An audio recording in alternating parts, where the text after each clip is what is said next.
बनी इसराइल में एक आबिद अपने इबादत खाने में मशगूल इबादत में था। एक दिन उसकी माँ उसके पास आई। आबिद दुआ और राज व नयाज में मशगूल था। माँ की आवाज़ों का कोई असर ना हुआ और वो अपनी इबादत को किसी चीज के साथ बदलने को तैयार न था। आखिरकार माँ की नाराजगी ने उसे बद दुआ दी और कहा, तुम ऐसे दिन देखोगे जब बेहया औरतें तुम्हें तमाशा बनाने आएंगी। करीबी इलाके में एक चरवाहा अपने मवेशी चरा रहा था। उसकी नजर एक लड़की पर पड़ी जो खेत की तरफ जा रही थी। उसकी नजर लड़की की तरफ माइल हो गई। चरवाहे ने लड़की को धमकी दी और गुनाह कर बैठा।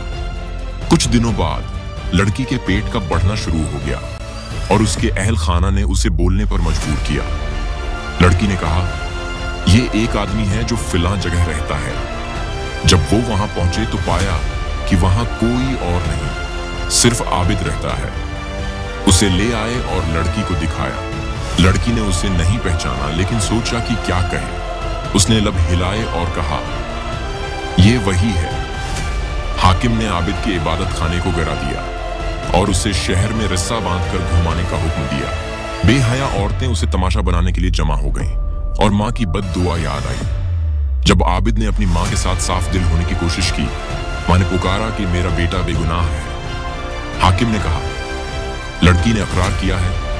माँ ने फौरन कहा, बच्चे से पूछो। कहा गया, बच्चा तो समझता नहीं। माँ ने कहा, पूछो। माँ ने दिल से अपनी दुआ को खुदा के सामने पेश किया। बच्चा बोल पड़ा और कहा, मेरे वालिद फलां चरवाहा हैं और जरीह आबिद बेगुनाह है। दोबारा पूछा गया। बच्चा ने वही बात दोहराई। जब चरवाहे को लाया गया, इसने अपने गुनाह का इकरार किया और आबिद को इज्जत दी गई। इसका इबादत खाना दोबारा बनाया गया। आबिद ने कहा, मैं अपनी माँ की खिदमत करूंगा।